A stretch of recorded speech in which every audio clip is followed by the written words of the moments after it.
हाय बच्चों, कैसे हो आप लोग। मैं डॉक्टर उत्तम पटेल और चैनल का नाम है उत्तम फिजिक्स बाय डॉक्टर उत्तम।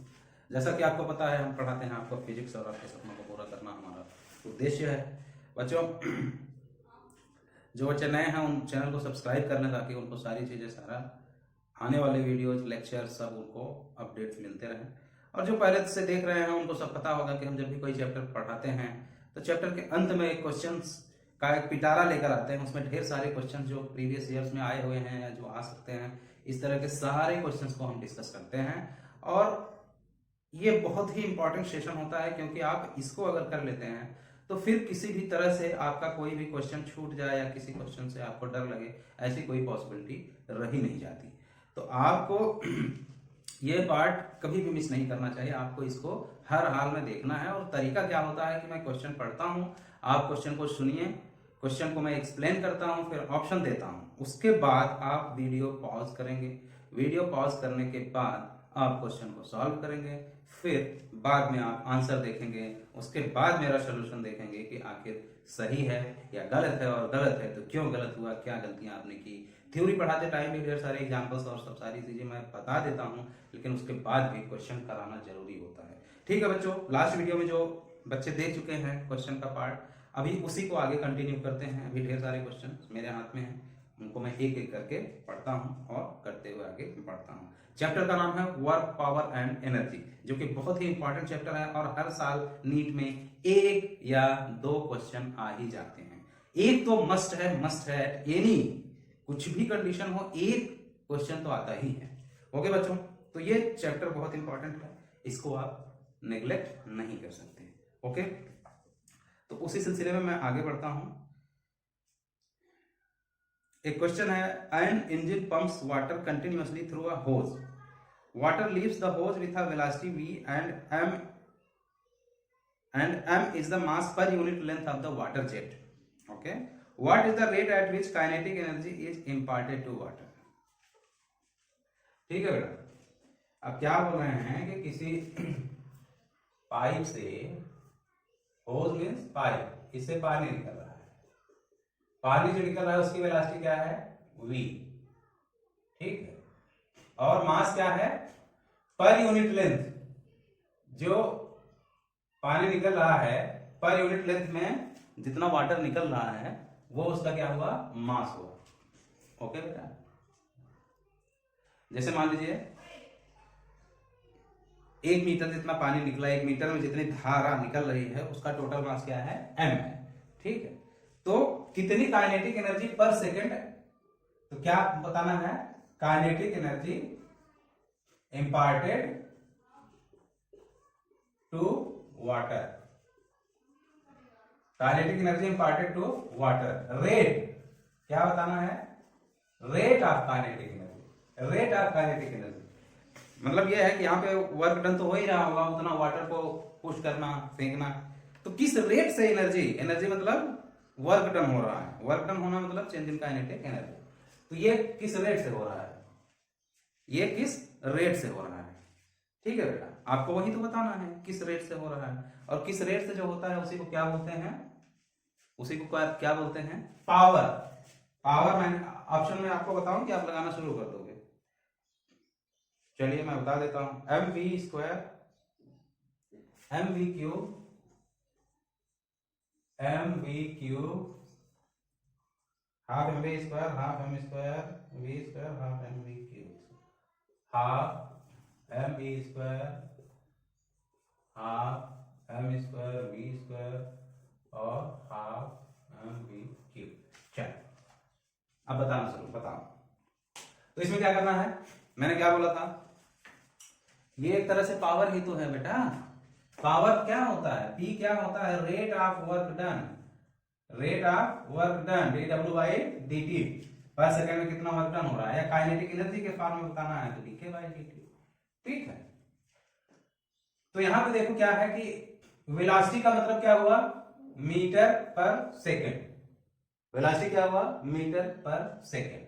ठीक है, तो ये वेलोसिटी हुआ, और मास, मास जो है पर यूनिट लेंथ का, मान लो ये मास जो है, मास क्या है, मास पर यूनिट लेंथ, मतलब m बाई एल है।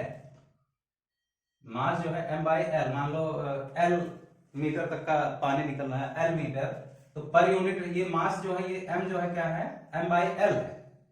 ठीक है बेटा, तो मेरे कहने का मतलब है कि एक सेकंड में अगर एल मीटर निकलता है, एक सेकंड में एल मीटर निकलता है, तो वेलोसिटी क्या हो गया, एल बाई 1 होगा, क्योंकि डिस्टेंस अपॉन टाइम ये वेलोसिटी हुआ।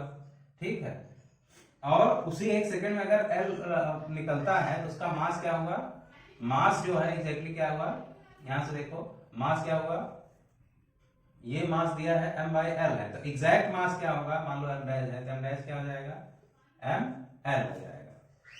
ठीक है बेटा, या कोई टाइम ही, मान लो ये एक सेकंड नहीं, टी सेकंड में, टी सेकंड में एल लेंथ निकलता है पानी, मान लो टी सेकंड में धार यहां से यहां तक निकलती है एल, टी सेकंड में, कितने सेकंड में, टी सेकंड में, तो उसकी वेलोसिटी क्या होगी, L upon T, L upon T होगी।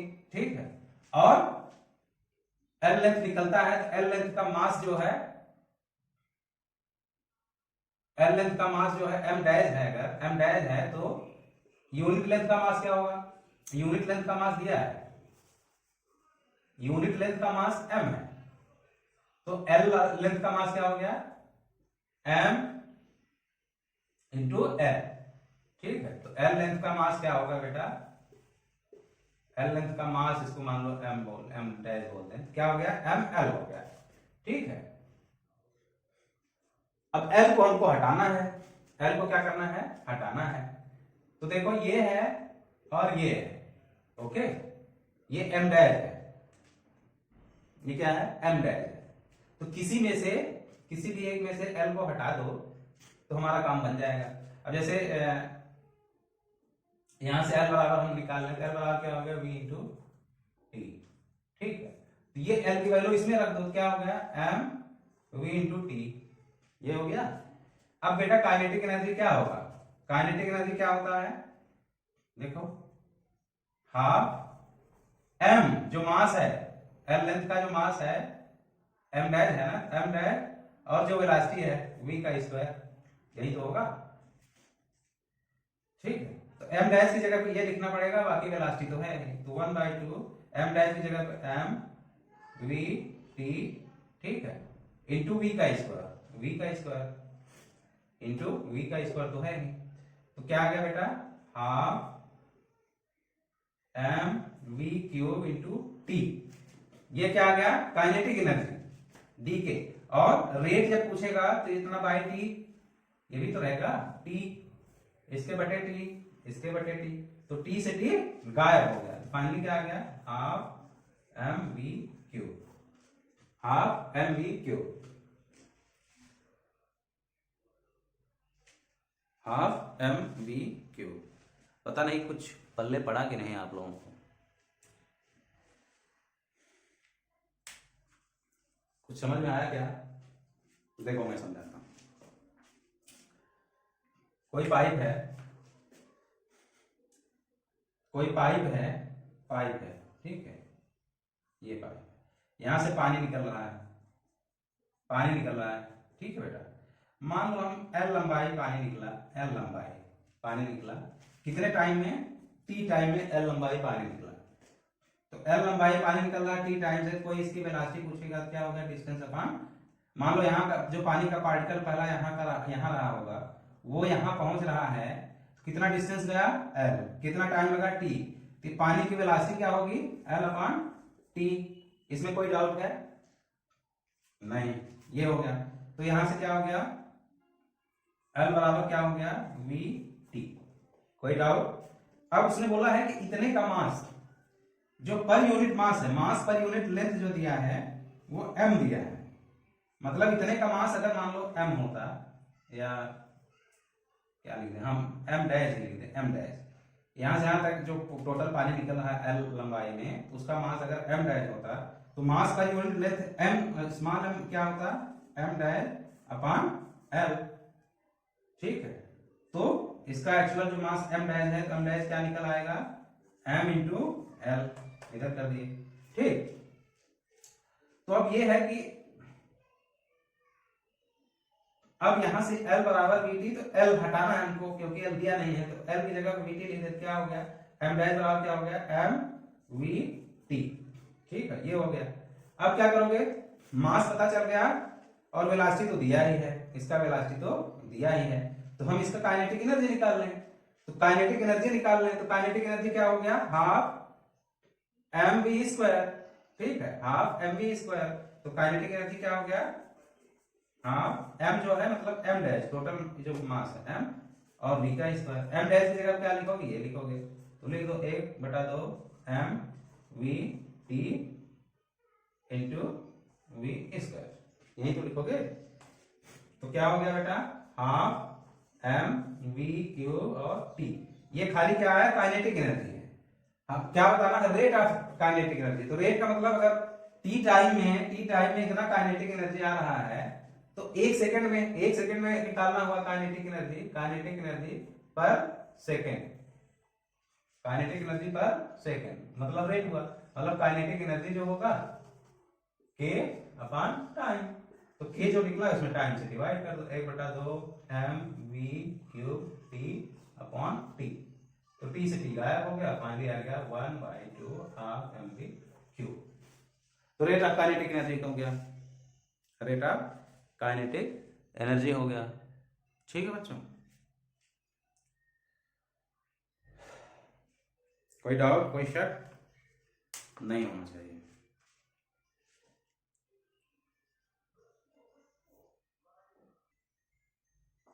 ठीक है बेटा, नेक्स्ट क्वेश्चन लेते हैं।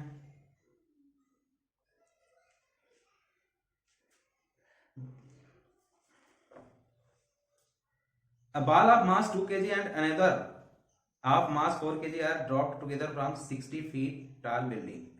After a fall of 30 feet each towards earth, their respective kinetic energy will be in the ratio of। बेटा एक 2 kg का बॉल है, एक 4 kg का बॉल है, दोनों को 60 फीट हाइट से गिराया जा रहा है।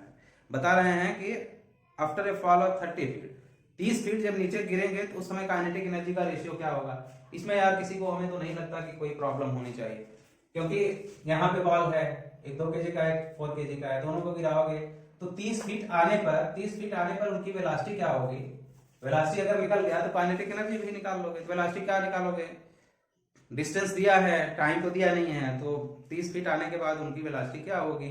तो इनिशियल वेलोसिटी 0 होगी, ड्रॉप कर रहे हो, इनिशियल वेलोसिटी 0 है, फाइनल वेलोसिटी निकालना है, acceleration due to gravity G पता है, तो वेलोसिटी आप आराम से निकाल लोगे, काइनेटिक एनर्जी निकाल लोगे। ठीक है, इसमें कोई दम नहीं है। अगला, a stationary particle explodes into two particles of mass m1 m2 which moves in opposite direction with velocity v1 v2, the ratio of their kinetic energy। कोई बॉडी है, रुका हुआ है, फिर बाद में टूट गया, एक बॉडी m1 m2 दो भाग में टूट गया, एक इधर जा रहा है, एक इधर जा रहा है, इसका m1 है वेलोसिटी v1 है, इसका m2 है वेलोसिटी v2 है, तो बोल रहे हैं कि उसका काइनेटिक एनर्जी का रेशियो क्या होगा।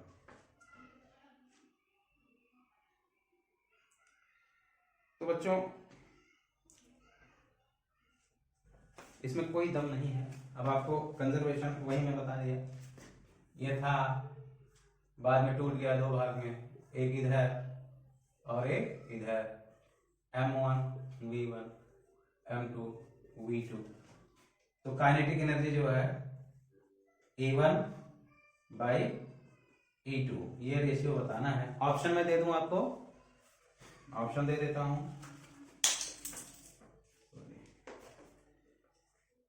Option m2 by m1, m1 by m2, m2 by m1, m1 by m2, ठीक है, 1 m1 v2, 1 m1 v2 by m2 v2, a b c d। चलो बताओ बेटा, वीडियो को पॉज कर लो, वीडियो को पॉज कर लो और लगाना शुरू करो। मैं रुकूंगा नहीं, मैं बता रहा। बेटा देखो, जब ये पहले ऐसे रखा हुआ था, इसका मोमेंटम, पहले तो मोमेंटम कंजर्वेशन, मैंने हमेशा बताया मोमेंटम हर कंडीशन में कंजर्व रहेगा। तो इनिशियल मोमेंटम p क्या होगा, इनिशियल 0 होगा, p यहाँ पे फाइनल क्या होगा, तो मोमेंटम कंजर्वेशन लगाओगे तो p इनिशियल 0, p फाइनल क्या होगा यानी कि 0 is equal to P initial is equal to P final, ये होना चाहिए मोमेंटम का जरूर फटने से पहले फटने के बाद।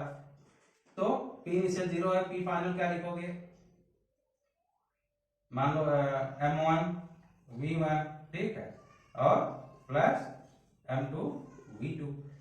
तो यहां से क्या हो गया, M1 V1 बराबर माइनस M2 V2, ठीक है बेटा, ये हो गया। तो अब क्या करोगे, मतलब एक माइनस में आएगा, इसका मतलब एक ये तो है कि एक अगर उधर जाएगा तो दूसरा इधर आएगा, ठीक है। अब हमको क्या करना है, इसमें जो है V1 V2 को गायब करना है। तो यहां से हम ये भी कर सकते हैं, ये माइनस खाली क्या बताता है, अपोजिट डायरेक्शन में जाएगा। तो हम V1 बाई V2 अगर कोई बोले तो क्या लिख सकते हैं, M2 बाई M1। अब माइनस में बार बार नहीं लिखूंगा, माइनस खाली क्या बताता है, माइनस खाली ये बताएगा कि ये उल्टे डायरेक्शन में जाएगा, ये उधर जाएगा वो उधर जाएगा, लेकिन काइनेटिक एनर्जी माइनस में नहीं आएगी। किसी की वेलोसिटी माइनस एम वी है तो उसकी काइनेटिक एनर्जी माइनस में आ जाएगा, ऐसा कुछ नहीं होगा। तो V1 और V2 की जगह हम खाली क्या लिख देंगे, ये लिख देंगे। तो यार काइनेटिक एनर्जी E1 बराबर लिखोगे तो क्या लिखोगे, हाफ M1 V1 स्क्वायर, ठीक है। इसी तरह E2 लिखोगे तो क्या लिखोगे, हाफ M2 V2 स्क्वायर। दोनों को डिवाइड करना है, वही रेशियो निकालना है, हाफ गया। तो M1 और M2 की जगह पे क्या लिखना है, नहीं सॉरी, M1 M2 के फॉर्म में आंसर बताना है। तो V1 और V2 स्क्वायर, तो देखो क्या हुआ, M1 बाई M2 और V1 बाई V2 का स्क्वायर, यही तो। V1 बाई V2 की जगह पे ये लिखना है हमको, तो लिख दो। तो M1 बाई M2 तो है ही, और V1 बाई V2 की जगह पे M2 बाई M1 है, M2 बाई M1 का स्क्वायर, ठीक। तो M1 M2 तो है ही, इधर M2 बाई M1 दो बार लिख दो, M2 बाई M1। भैया M2 से एक M2 उड़ा दो, M1 से एक M1 उड़ा दो, क्या बचा, M2 बाई M1, यही तो बचा। तो ऑप्शन कौन सा हो गया, M2 बाई M1। तो कुछ है इसमें, कोई दम, इस क्वेश्चन में कोई दम है, बिल्कुल भी दम नहीं। Next question, if kinetic energy of a body is increase by 300%, then the percentage change in momentum will be. Kinetic energy 300% बढ़ा दें किसी का, तो मोमेंटम में कितना परसेंटेज चेंज होगा, ये बताना है। बच्चों ये सब क्वेश्चन में जब याद करो आप, अगर पहले के वीडियो आपने देखा है, जो परसेंटेज में एरर परसेंटेज ये सब पढ़ा रहा था स्टार्टिंग में, फिजिक्स के स्टार्टिंग में, तो वहाँ पे बहुत सारे क्वेश्चन लगवाया था परसेंटेज वाले पार्ट में। अगर आपको नहीं पता है तो आप बेसिक मैथमेटिक्स वाले पार्ट में जब परसेंटेज एरर में जाओगे, यूनिट डायमेंशन मेजरमेंट वाले के अंदर ही है परसेंटेज एरर वगैरह, नहीं उसके पहले ही है, तो उसमें आप जब देखोगे बेटा ना, तो वो आपको फिर समझ में आ जाएगा कि परसेंटेज वाले सवाल कैसे लगाए जाते हैं, और परसेंटेज का कोई ना कोई एक क्वेश्चन आ जाता है फिजिक्स में हर साल। तो काइनेटिक एनर्जी अगर 300% बढ़ा दिए 300%, तो उसका मोमेंटम कितना बढ़ेगा। तो पहले जो इस तरह के क्वेश्चन रहते हैं, पहले हमको रिलेशन याद होना चाहिए, kinetic energy is equal to P square by 2m, ये फार्मूला आपको पता है, ठीक है। तो जब छोटे परसेंटेज चेंज रहते हैं तो उनको delta K by K into 100 is equal to P square की जगह पे 2 हो जाएगा, delta P by P into 100। लेकिन यहाँ बड़ा परसेंटेज है, 300 टाइम बढ़ा रहे हैं, तो उसको अगर K1 बराबर K लिखें, तो K2 क्या लिखोगे बेटा, 300% बढ़ गया है, मतलब K तो है ही, प्लस K का कितना 300%, 300% मतलब 300 इंटू 100, ठीक है। इतना काइनेटिक एनर्जी हो जाएगी बाद का, कितना हो गया, ये 3 बचा, 3K प्लस K कितना हो गया 4K। तो K2 कितना हो गया 4K हो गया, ठीक है। तो यार यहां से अगर हम P1 निकालें, P बराबर क्या हो गया 2mK, ठीक है, ये हुआ, ठीक है। तो ये हुआ P1। इसी तरह P2 हमें निकालना हुआ, क्या निकालेंगे, अंडर रूट 2m, यहाँ K1 था, K2 यहाँ होगा, K2 कितना, तो K1 तो अंडर रूट 2m k है। k2 क्या हो जाएगा under root 2m k2 4 times है k का, यहाँ 4k ये लिखोगे तो फाइनली क्या आ जाएगा अंडर रूट 8m k। ठीक, ये P2 हुआ। तो काइनेटिक एनर्जी बढ़ेगा ही, काइनेटिक एनर्जी बढ़ाओगे तो मोमेंटम भी बढ़ेगा, तो P2 बाई P1 लिखो, P2 बाई P1 तो क्या हो गया under root 8m k divided by 2m k। ठीक, ये हुआ। और इसको सॉल्व करके देख लो कितना आया, ये 4 आ गया, तो क्या हो गया 4 अंडर रूट 4, ठीक, अंडर रूट 4 का क्या हो गया 2, तो 2 आया, तो 2 बाई 1 लिख दें तो भी कोई फर्क नहीं पड़ेगा। परसेंटेज इंक्रीज निकालना हो तो परसेंटेज इंक्रीज का मतलब P2 दोनों तरफ एक माइनस कर, ये तो हो गया, तो दोनों तरफ हम एक माइनस कर दें तो क्या आ जाएगा -1, इधर भी -1, तो क्या हो जाएगा P2 minus P1 divided by P1। ठीक है, ये हुआ, और इसी में 100 का गुणा कर दें, सीधा सीधा परसेंटेज आ जाएगा, या एक स्टेप और कर देते हैं, तो उधर क्या हो गया 2 - 1 -1। ठीक है, इसको क्या लिखोगे डेल्टा P बाई P। अगर 100 का गुणा कर देंगे इधर भी 2 में से 1 है, 1 बाई 1 गुणे 100, तो P2 इसी को क्या बोलेंगे परसेंटेज चेंज, परसेंटेज चेंज इसमें इन P। तो परसेंटेज चेंज इन P कितना आ गया 100 का इसमें गुणा किए 100 ही आ गया 100%। कितना आ गया 100%। तो क्या हो गया ये 100% मोमेंटम इंक्रीज हो जाएगा या चेंज हो जाएगा। ठीक है, मोमेंटम में चेंज कितना आएगा 100% का। बेसिक मैथमेटिक्स में ही था, स्टार्टिंग में ही था, एकदम स्टार्टिंग में पढ़ाया, रेट रेशियो प्रोपोर्शन, वहीं पे परसेंटेज बताया था। तो परसेंटेज के बारे में और वहीं पे सारे सवाल लगवा दिए थे। परसेंटेज चेंज इन रेजिस्टेंस, अगर किसी का एरिया लेंथ अगर थोड़ा सा 0.25% चेंज हो गया तो कितना परसेंट रेजिस्टेंस में चेंज होगा, ढेर सारे एग्जांपल दिए हैं। वो आप अगर देख लोगे तो परसेंटेज के सवाल कभी पूरे जिंदगी में आप गलत नहीं कर सकते, वो जरूर देख लेना। ठीक है, आगे बढ़ते हैं। A particle is projected making an angle of 45 with the horizontal having kinetic energy k. The kinetic energy at the highest point will be।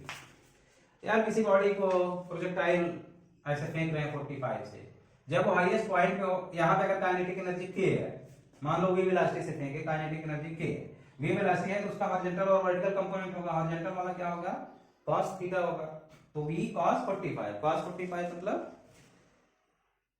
1/√2। ठीक है, तो v/√2 हो गया यहाँ, और यहाँ पे आएगा सिर्फ हॉरिजॉन्टल वेलोसिटी रहेगा, वर्टिकल वाला 0 हो जाएगा, तो यहाँ पे काइनेटिक एनर्जी हाफ mv² हुआ क्योंकि v वेलोसिटी से फेंके, यहाँ पे वेलोसिटी नेट वेलोसिटी खाली v cos थीटा हुआ मतलब v/√2, तो यहाँ काइनेटिक एनर्जी क्या हो जाएगी हाफ mv/√2 का स्क्वायर, तो √2 का स्क्वायर करोगे तो 2 आ जाएगा, तो हाफ mv²/2 और यहाँ हाफ mv², तो क्या हो गया आधा हो गया, काइनेटिक एनर्जी यहाँ की आधी हो गई। ठीक है, तो k/2 हो गया। ओके बेटा, कोई दम नहीं है। Two bodies with kinetic energies in the ratio of 4:1 are moving with equal linear momentum, the ratio of their masses. Kinetic energy का रेशियो दिया है, मोमेंटम सेम है, तो उनका मास का रेशियो क्या होगा यार, kinetic energy is equal to p²/2। ठीक है, अब यहां से m1 मान लो हम निकालें तो क्या हो जाएगा p²/2k। ठीक है, मोमेंटम सेम है, काइनेटिक एनर्जी अलग अलग है। इसी तरह m2 बराबर लिखोगे p²/2k2। तो कोई पूछेगा m1/m2 तो क्या करोगे बेटा p²/2k1/p²/2k2, तो क्या हो जाएगा बाकी चीजें कट जाएंगी, 2 ये सबका k2/k1, और k1/k2 दिया है, k1/k2 दिया ही है, कितना 4:1 है, 4:1 है, तो k2/k1 क्या हो जाएगा 1/4 हो जाएगा, तो ये हो जाएगा मोमेंटम का रेशियो, मोमेंटम नहीं सॉरी मास। ठीक, इसी तरह two bodies of masses m and 4m moving with the equal kinetic energy, the ratio of there linear momentum. अब यहाँ पे काइनेटिक एनर्जी सेम है, मास अलग अलग है, तो लीनियर मोमेंटम p1/p2 का रेशियो निकालेंगे। ठीक है, इसमें कोई भी इन सब क्वेश्चन में दम नहीं है। The kinetic energy acquired by A mass m in traveling distance d starting from rest under the action of a constant force is directly proportional to, कह रहा है the kinetic energy acquired by a mass m in traveling distance d starting from rest under the action of constant force. Kinetic energy, कोई body है, m body है, u बराबर 0 से, ठीक है, डिस्टेंस दी गई। अब इसकी काइनेटिक एनर्जी जो होगी, इस पे एक फोर्स लगा F, मतलब कांस्टेंट फोर्स लगा है, कांस्टेंट फोर्स, ठीक है। तो वो लगा डिस्टेंस जाके काइनेटिक, अब बोल रहा है काइनेटिक एनर्जी किसके बराबर होगी या प्रोपोर्शनल होगी। तो काइनेटिक एनर्जी यहाँ इनिशियल वेलोसिटी 0 है बेटा, फाइनल कुछ वेलोसिटी होगी इसकी, इतना फोर्स लगा के, फोर्स मतलब गया तो एक्सेलरेशन भी होगा, F/m लिखेंगे तो अब ये बता रहे हैं कि इसकी काइनेटिक एनर्जी कितनी होगी। काइनेटिक एनर्जी मतलब initial kinetic energy 0, final kinetic energy जो भी है, तो change in kinetic energy is equal to work done. Work energy theorem में क्या है, change in kinetic energy is equal to work done. तो जो काइनेटिक एनर्जी यहाँ पे जो भी होगा वो क्या आ जाएगा, वर्क डन के बराबर। वर्क डन क्या होगा, F डॉट डी, कितना फोर्स लगा और कितना डिस्टेंस गया, ठीक है बेटा। तो किस किस के फॉर्म में हमें पूछा है ये। अब यहाँ पे हमको starting from rest under the action of constant force, the kinetic energy of mass m in traveling distance d starting from rest under the action of constant force is directly proportional to, ठीक है। तो kinetic energy जो होगा, पहले क्या होगा, half M V square होगा, ठीक है। एम के फॉर्म में आपको निकालना है। हमको बेसिकली क्या है, यहाँ पे kinetic half M V square, यहाँ v तो दिया नहीं है, m दिया है, तो हमें v निकालना है। Initial velocity 0, final velocity v, ठीक है। a एक्सेलरेशन है, d डिस्टेंस है, तो क्या v के लिए क्या लिखेंगे, v square is equal to u square plus 2d, 2 a मतलब एक्सेलरेशन और s मतलब डिस्टेंस, ठीक है। ये तो 0 ही है, तो v square is equal to क्या हो गया, 2 a की जगह क्या लिखें, a की जगह पे क्या लिखेंगे, a ही लिखें क्योंकि फोर्स तो कांस्टेंट है, और d, ठीक है। तो v square is equal to, ये लिख दें यहां, तो क्या हो गया, फोर्स था कांस्टेंट ना, फोर्स की जगह पे क्या लिखोगे, फोर्स बाय मास, ठीक है। a बराबर क्या हुआ, एक्सेलरेशन क्या लिखोगे, फोर्स अपॉन मास, ठीक है। तो यहाँ a की जगह पे ये लिख दे F बाय m, ठीक है, v स्क्वायर। तो v स्क्वायर की जगह पे ये लिख दो, हाफ m, v स्क्वायर की जगह पे ये लिख दो 2f d बाय m, तो क्या हो जाएगा, 2 से 2 कट गया, m से m कट गया, एक तरह से FD ही आया। तो FD आया, और FD को जब उसमें करोगे तो काइनेटिक एनर्जी फॉर्म आ जाएगा। Next question, two masses of 1 gram 9 gram are moving with equal magnitude, the ratio of magnitudes of their respective linear momentum. Mass दिया है, काइनेटिक एनर्जी सेम है, इक्वल काइनेटिक एनर्जी, उनका momentum क्या होगा, momentum the ratio p1 p2। तो p1 is equal to √2 mk, तो k constant है, तो खाली तो p1 बाई p2 लिखना होगा, क्या लिखोगे, √m1 बाई √m2, ठीक है। तो 1 और 9 ग्राम का है, तो 1 बाई 9, तो क्या आ जाएगा, 1/3। A particular mass m is moving with horizontal circle of radius r with uniform shape when it moves from one point to diametrically opposite points. Its kinetic energy changes by, अब बोल रहे हैं horizontal circle में m मास uniform speed से घूम रहा है, ये है हॉरिजॉन्टल सर्कल है, m मास है, वेलोसिटी v है, ठीक है, r रेडियस है। बोल रहे हैं घूम के जब इधर आ जाता है, इधर, तो क्या क्या कौन कौन सी बात सही होगी, ठीक है। पहला ऑप्शन है, बोल रहे हैं kinetic energy changes by mv square by 4। Kinetic energy change होगा क्या, ये यूनिफॉर्म स्पीड है, यूनिफॉर्म स्पीड, यूनिफॉर्म मतलब कांस्टेंट है, जहां काइनेटिक एनर्जी जो हाफ mv स्क्वायर यहां होगा वही वहां होगा, पहला ऑप्शन कोई फर्क ही नहीं पड़े। Momentum does not change, momentum बोल रहे हैं डज नॉट चेंज, मोमेंटम यहाँ क्या हो गया, mv, p क्या होगा बेटा, mv, v किधर की तरफ है, अगर इधर i हम लिखते हैं, और यहाँ पे मोमेंटम क्या होगा, mv, और इधर डायरेक्शन क्या हो जाएगा, माइनस आई, तो चेंज इन मोमेंटम कोई बोले तो क्या हो जाएगा बेटा, P2 माइनस P1, ठीक है, माइनस mv, ठीक है, माइनस ये माइनस mv, ये माइनस है और इसमें से माइनस ये हो जाएगा, क्या हो गया, -2mv। तो चेंज इन मोमेंटम होगा, ठीक है। बोला है मोमेंटम डज नॉट चेंज, ये भी गलत है, मोमेंटम चेंजेस बाय 2mv, ठीक है। तो मोमेंटम 2mv चेंज होगा, माइनस क्या बताएगा खाली, ये तो अपोजिट डायरेक्शन में चेंज इन मोमेंटम, लेकिन जो चेंज होगा वो कितना होगा, 2mv का होगा, तो थर्ड ऑप्शन सही होगा। ओके, लास्ट ऑप्शन दिया है kinetic energy changes by mv square, kinetic energy में चेंज नहीं होगा क्योंकि वेलोसिटी तो हर जगह सेम है, मास भी सेम है, तो kinetic energy half mv square ही रहेगा। ओके बेटा, next question, a force F is equal to 20 plus 10y acts on a particle in y direction where F is in Newton and y in meter. Okay. Work done this force to move the particle from y बराबर 0 to y बराबर 1 meter. अब अच्छे सवाल आ रहे हैं, बता रहे हैं, इसको हटा दें।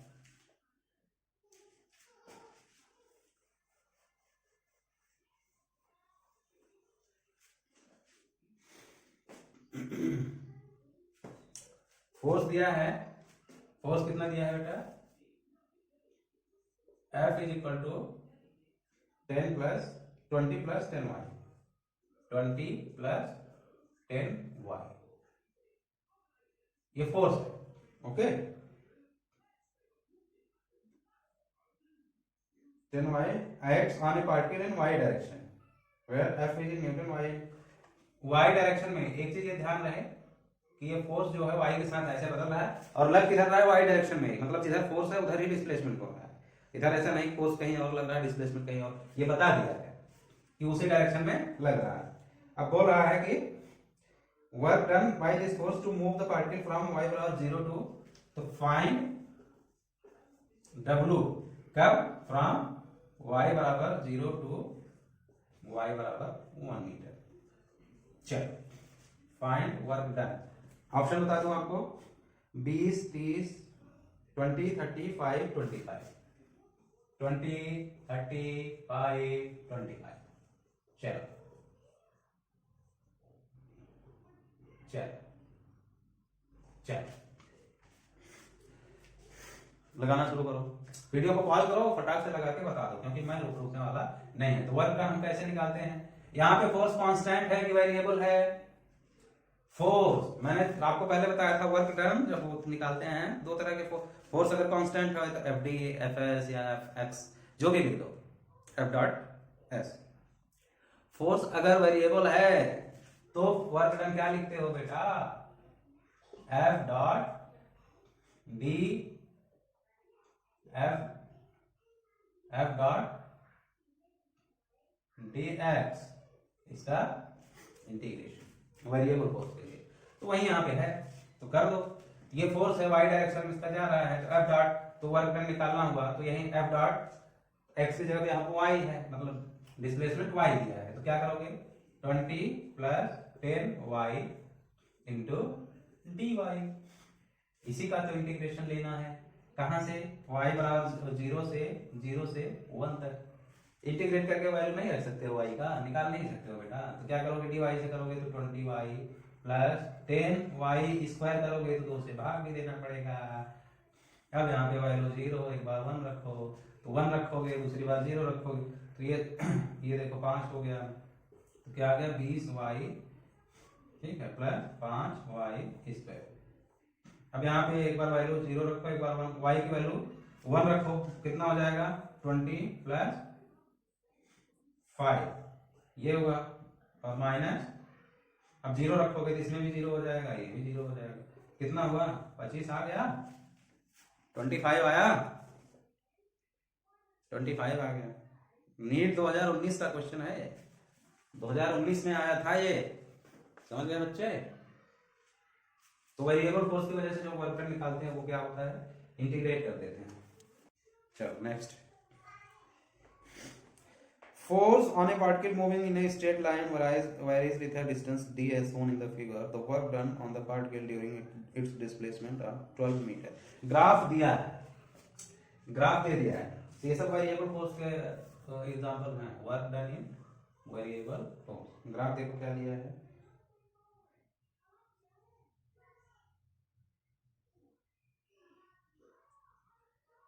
3 7 12, यहाँ से यहाँ तक, फिर ऐसे 0 3 7 12, 0 है, 3 है, ये 7 है, 12 है। इधर क्या है, डिस्टेंस है, ठीक है, और इधर क्या है, फोर्स है।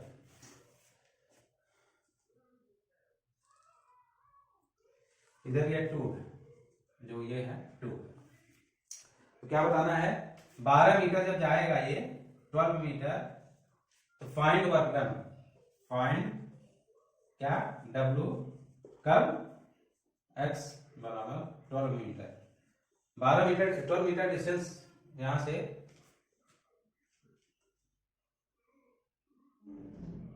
Work done on the particle during its displacement 12 metre. 12 metre displacement होगा तो वर्क डन बताना है। अच्छा, ग्राफ में देखो कहां से कहां गया है, ये 3 से दिखाया है, लेकिन ये 12 मीटर बोला है। 12 मीटर इसका मतलब यहां से यहां तक का पूरा वर्क डन आपको बताना है। ऑप्शन दे दूं आपको, ऑप्शन है 18 21 26 13। 18 21 26 और 13। तो वर्क डन निकालना हुआ बेटा, तो मैंने क्या बताया था, वेरिएबल फोर्स है और ग्राफ में दिया है, तो वर्क डन जो होगा, वर्क डन क्या होता है, W is equal to F D X, जो भी लिख दो, एफ इंटू डी एक्स का इंटीग्रेशन है। तो इंटीग्रेशन का मतलब हो गया एरिया अंडर कर्व। एरिया किसके एक्सिस पे, एक्स एक्सिस, जो डिस्प्लेसमेंट वाला एक्सिस है उसके अंदर जो भी एरिया आएगा। तो कितने एरिया बन रहे हैं बेटा, एक ये एरिया। इसने ये नहीं बोला है x बराबर 3 to 12 मीटर, इसने बोला x बराबर 12 मीटर जाने डिस्प्लेसमेंट पे। इसका मतलब यहां से यहां तक जाने पे टोटल एरिया हमको निकालना है, ये एरिया और ये एरिया, 1 2 और 3, ये तीनों निकालना है। तो ये भी रेक्टेंगल हुआ, ये भी रेक्टेंगल हुआ, ठीक है, और ये आपका ट्रायंगल हुआ, तो निकाल दो। तो ये बेटा ये 3 हुआ, ये 2 हुआ, तो पहले का एरिया क्या हुआ, 2 into 3, ठीक है। इसका क्या हुआ, यहां से यहां तक 4, ये 2 into 4। इसका क्या हुआ, राइट एंगल ट्रायंगल है तो क्या करोगे, हाफ ये इंटू ये 7 था, ये 12 है, तो ये कितना हुआ, 5 हुआ। क्या हो गया, हाफ इंटू 2 इंटू 5, ठीक है। तो कर दो, ये 6 हो गया, ये 8 हो गया, ये क्या हो गया, 2 से 2 गया तो 5। ओ कितना आ गया भैया, कितना आ गया, ये 2 ये 3, 2 प्लस 2 इंटू 3 प्लस 4 इंटू 2 8 हुआ, ये तो आ रहा है 90, कुछ तो गड़बड़ हो रहा है। और ये क्या हुआ, हाफ ये इंटू ये, ठीक है, हाफ ये इंटू ये।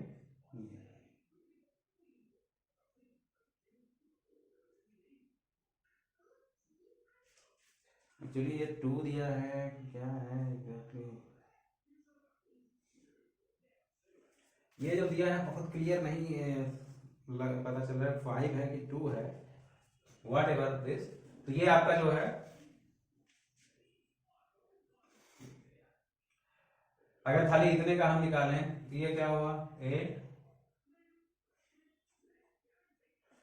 ओके, तो इसने एक्चुअली क्वेश्चन पूछने में गलती कर दी है, आंसर दिया है 13। ये कब आएगा, जब ये वाला हम कंसीडर नहीं कर रहे हैं, यहां से जहां से ग्राफ चालू होता है। तो ये एरिया प्लस ये एरिया, ये एरिया कितना हुआ, 2 इंटू 4, और ये कितना हुआ, हाफ 2 इंटू 5, तो कितना आ गया, 13 आ गया, ये 13 आया। तो इसने क्या बोला है, x बराबर 12 मीटर डिस्टेंस, वर्क डन बताना है, work done on the particle during the displacement of 12 metre. ठीक है, तो ये ग्राफ ही यहां से चालू हो रहा है। तो इनके कहने का मतलब ये था कि जहां से स्टार्ट हो रहा है वहां से 12 मीटर के डिस्प्लेसमेंट पे, तो स्टार्ट यहां से हो रहा है 3 से, तो 3 से 12 तक ही आपको निकालना है, इसको नहीं निकालना है। ओके, तो फाइनली आ गया आपका 13। सवाल में कोई दम नहीं है, बस समझने का था। तो ग्राफ जहां से चालू हो रहा है वहां से 12 मीटर डिस्टेंस पर जो है कितना। नेक्स्ट,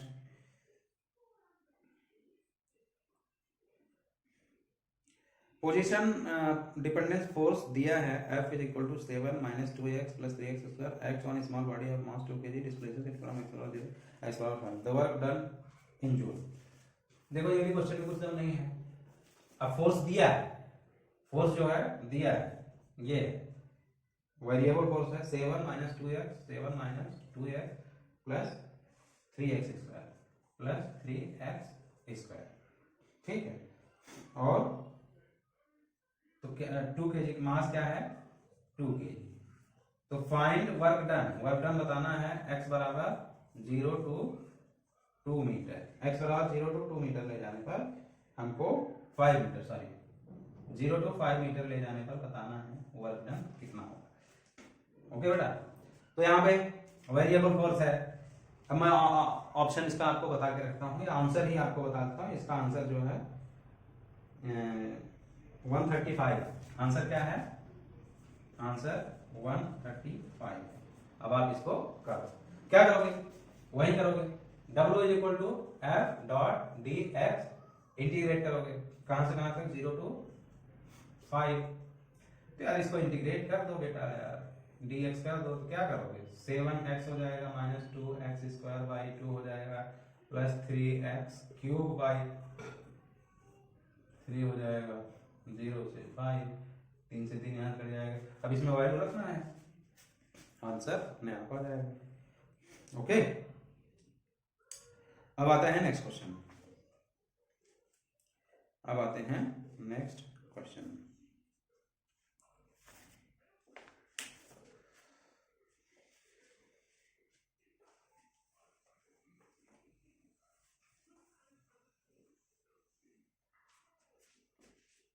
नेक्स्ट क्वेश्चन भी मैं जब इंटीग्रेशन डिफरेंशिएशन इंटीग्रेशन पढ़ा रहा था तभी आपको बताया हूँ। जो लोग वो वीडियो देखे होंगे स्टार्टिंग में, उनको वहीं से वो समझ में आ गया कि इंटीग्रेशन कैसे करते हैं, इंटीग्रेशन के जो रूल हैं, वो तरीके हैं, वो कैसे हैं। क्योंकि वो नेक्स्ट जो क्वेश्चन है वही बोल रहा है potential energy of a particle in a force field is, potential energy दिया है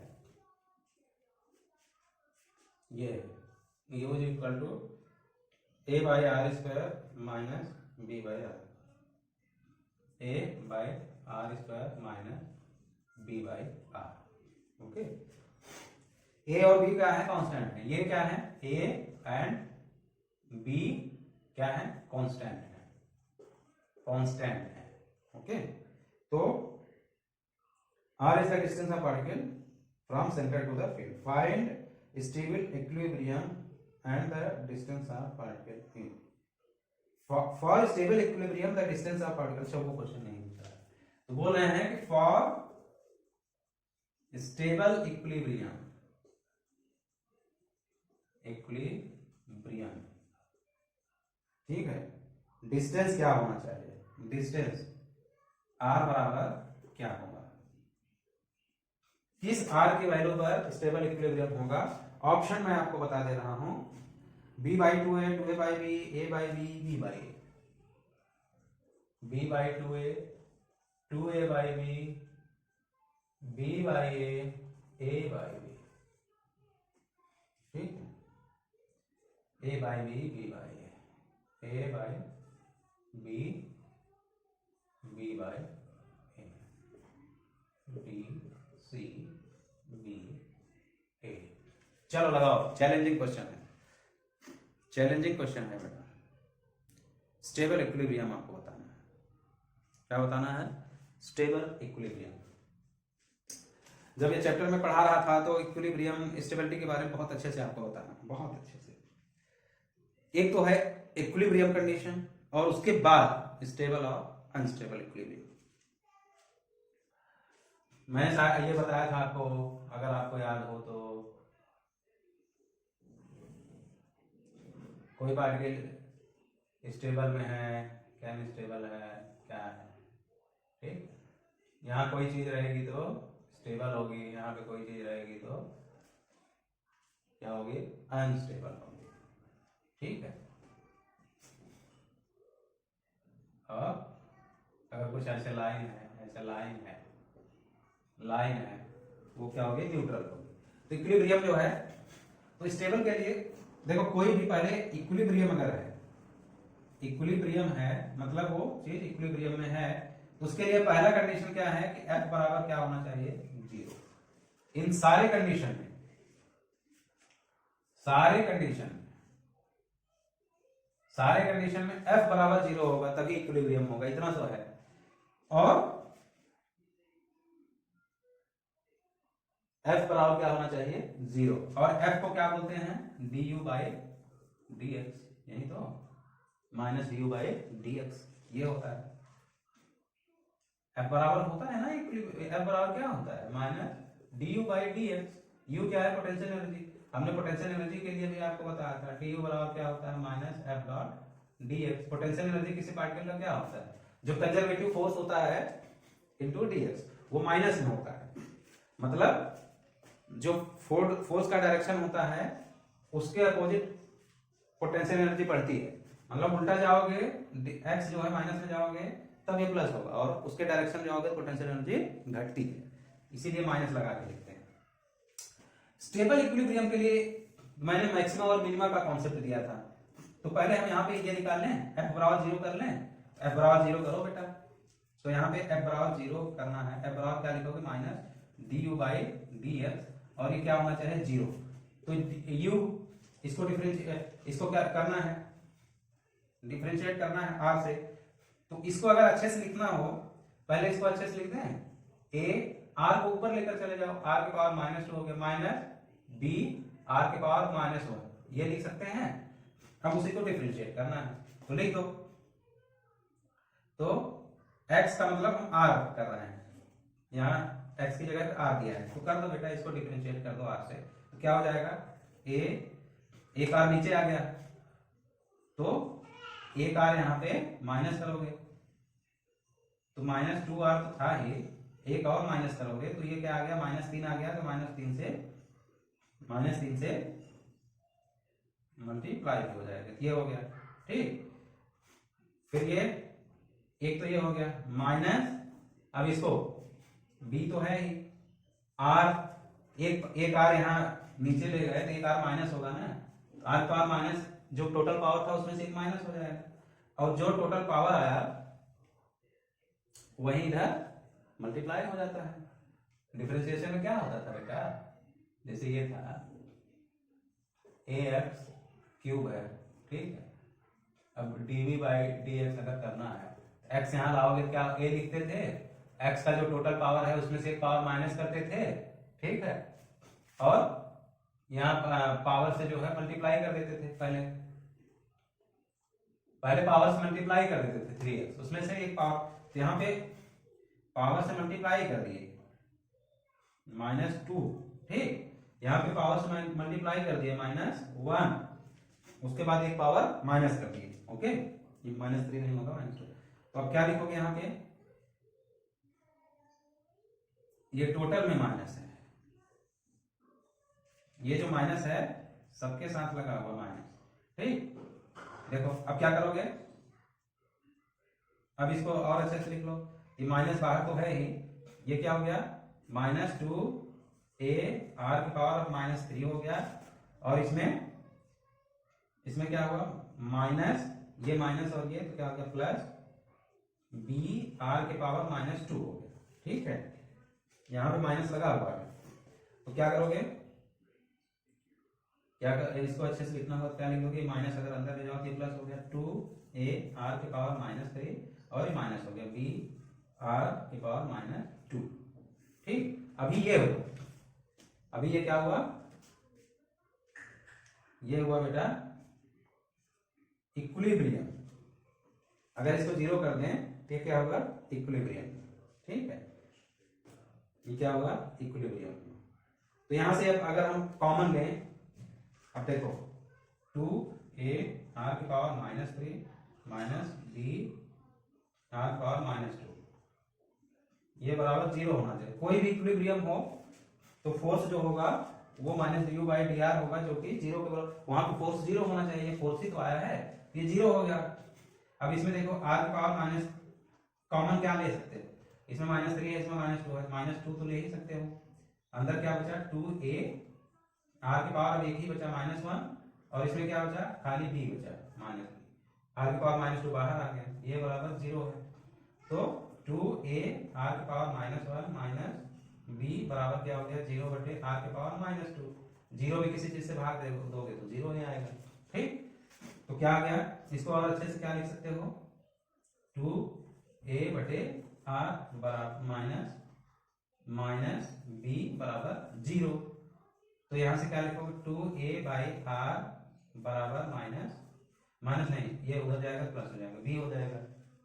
ठीक, तो यहां से r निकाल नहीं सकते, r बराबर क्या हो जाएगा, 2a/b। ये r की वैल्यू कौन सी वैल्यू होगी, 2a/b होगी, जिसपे फोर्स क्या होगा, 0 होगा। फोर्स 0 होगा तो वो इक्विलिब्रियम में होगी। अब किसी भी, मैंने क्या बताया था, कोई भी इक्विलिब्रियम होगा उसके लिए फोर्स 0 होना चाहिए। तो 0 है तो इक्विलिब्रियम में तो है। अब स्टेबल इक्विलिब्रियम है, अनस्टेबल इक्विलिब्रियम है, क्या है, ठीक है बेटा, उसके लिए हम लोग नेचर उसका हम बता सकते हैं। इसको अगर एक बार और हम ये करते, डबल डिफरेंशिएट करते, इक्विलिब्रियम 2a/d पे मिलेगा। अब किस टाइप का इक्विलिब्रियम होगा उसको अगर आपको जानना है तो क्या करोगे, इसको 2 बार डिफरेंशिएट करोगे, क्या करोगे, d2u/dr2। ठीक है, तो डबल डिफरेंशिएशन करोगे, अगर वो एक से ज्यादा आता है तो स्टेबल, एक से ज्यादा आता है तो स्टेबल इक्विलिब्रियम है। ठीक है, अगर पॉजिटिव आता है मोर देन 1, 0 आता है तो न्यूट्रल इक्विलिब्रियम है, और लेस देन 1 आता है तो अनस्टेबल इक्विलिब्रियम है। ठीक है, मैंने बताया था आपको। ठीक है बेटा, तो इसको अगर मान लो हमको चेक करना होता तो इसको 2 बार डिफरेंशिएट करते, तो फिर dy/dr करोगे तो क्या हो जाएगा, 2a है ये माइनस, ये पावर से पहले मल्टीप्लाई करोगे, 2 × -3a, और r की पावर -3 है, उसमें एक और माइनस कर दोगे, और माइनस इसी तरह b के पावर -2b, और r की पावर -2 है, उसमें से एक और माइनस कर दोगे। ठीक, तो क्या हो जाएगा, ये -6a r की पावर -4, और ये माइनस क्या हो जाएगा, प्लस कितना हो गया, 2b r की पावर -2। ठीक है, तो ये जो है, ये क्या हो जाएगा,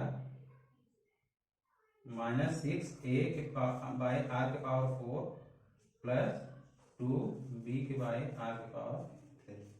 ठीक, तो भैया अब देखो, इसमें r की जो भी वैल्यू रखोगे, r की वैल्यू कुछ भी अगर रखें, ये देखो एक से बड़ा आ रहा है, छोटा आ रहा है। मान लो r की वैल्यू 1 रख दिए तो -6 से आया प्लस 2b। ठीक है, तो r की वैल्यू जो भी करोगे आप, तो ये वैल्यू बहुत छोटी आएगी, ये वैल्यू छोटी आएगी, ये क्योंकि इसमें r की पावर 3 है, ये बड़ी आएगी।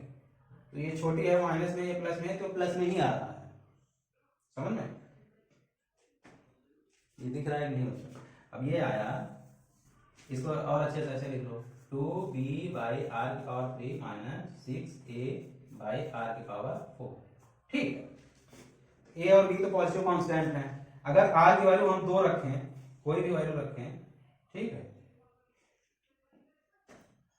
कोई भी r की वैल्यू हम रखें, ओके, तो r की वैल्यू मान लो 0 रखोगे तो ये तो 0 हो गया, ये भी 0। अगर r की वैल्यू 1 रखें तो ये मान लो 2b आएगा, ये -6a आएगा। ये और बढ़ाते जाए, मान लो r की वैल्यू हम कुछ रखें, 3 रखें, ये 3 के पावर 4, ये बहुत नीचे बहुत बड़ा आएगा, इसमें डिवाइड करोगे तो बहुत छोटा आएगा, तो ये छोटा आता जाएगा, ये टर्म छोटा होगा, ये उससे बड़ा रहेगा। तो बड़ा जो है पॉजिटिव में है, छोटा वाला नेगेटिव में है, तो बड़े में से छोटे को माइनस करोगे तो प्लस में ही आएगा। ये एक तरह से मोर देन 1 आएगा, मोर देन 1 आएगा, मोर देन 1 या मोर देन 0, मतलब हमको पॉजिटिव वैल्यू चाहिए ना, तो पॉजिटिव वैल्यू आएगी। इसलिए कैसा इक्विलिब्रियम हुआ? Stable equilibrium. कैसा इक्विलिब्रियम हुआ? Stable equilibrium. ठीक है बेटा, तो ये स्टेबल इक्विलिब्रियम हुआ, जिसको मैक्सिमा बोलते हैं, जिसको क्या बोलते हैं? मैक्सिमा। और अनस्टेबल इक्विलिब्रियम में ये लेस देन 1 आएगा, लेस देन 0 आएगा। ठीक, तो ये एक तरह से कौन सा इक्विलिब्रियम हुआ? स्टेबल। और किस डिस्टेंस पे आएगा? 2a/b पे। तो क्या करना था इसमें? कुछ कठिन है क्या?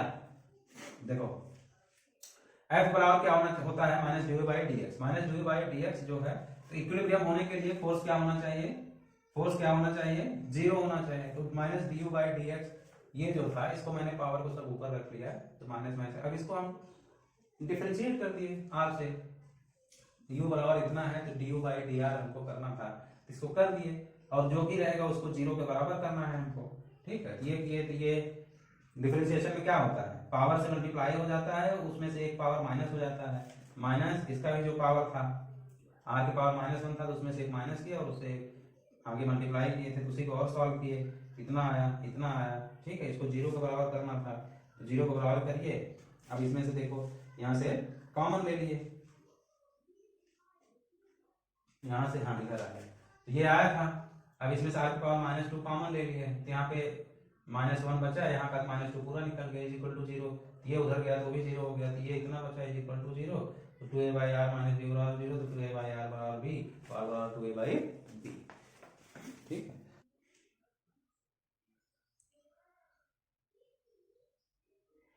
दूसरा थ्योरेटिकल क्वेश्चन है, the potential energy of a system increases if work is done upon the system by non conservative forces. Potential energy का नॉन कंजर्वेटिव से कोई संबंध है? नहीं है। The potential energy of system increases if work is done upon the system by a non conservative force by the system against the conservative force. Against the conservative simple example है,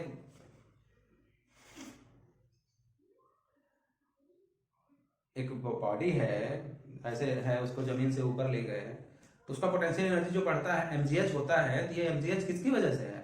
हम जो उठा के ले गए, हमारा जो वर्क डन है उसकी वजह से है, कि जो कंजर्वेटिव mg जो फोर्स, जो ग्रेविटेशनल फोर्स लग रहा है, उसकी वजह से वो फोर्स नीचे की तरफ लग रहा है और उसके अगेंस्ट हम लेकर जा रहे हैं। तो by the system against the conservative force, system के द्वारा वर्क डन हो, सिस्टम में जैसे बॉडी है, बॉडी के द्वारा वर्क डन हो against the conservative force, conservative force के अगेंस्ट में। ठीक है, by the system against non conservative work done से कोई पोटेंशियल एनर्जी नहीं होता। Upon the system by conservative force, conservative force से सिस्टम पे कौन सा वर्क डन हो? ठीक है, उठा के हम ले जा रहे हैं, हम सिस्टम का हिस्सा हुए। मैं चढ़ के जाऊं, मान लो मैं नीचे खड़ा हूं, ठीक है, मैं चढ़ के जाऊं कहां पे? छत पे, तो मेरी पोटेंशियल एनर्जी बढ़ेगी। क्यों बढ़ेगी? क्योंकि मैंने वर्क डन किया किसके अगेंस्ट? जो कंजर्वेटिव फोर्स लग रहा है, जो ग्रेविटेशनल फोर्स नीचे की तरफ लग रहा है, उसके अगेंस्ट में, तो मैं तो सिस्टम का हिस्सा हूं। तो work done by system against conservative force. ठीक है, ओके बेटा, टाइम के टाइम तो बहुत बढ़ गया भाई, टाइम तो बहुत बढ़ गया।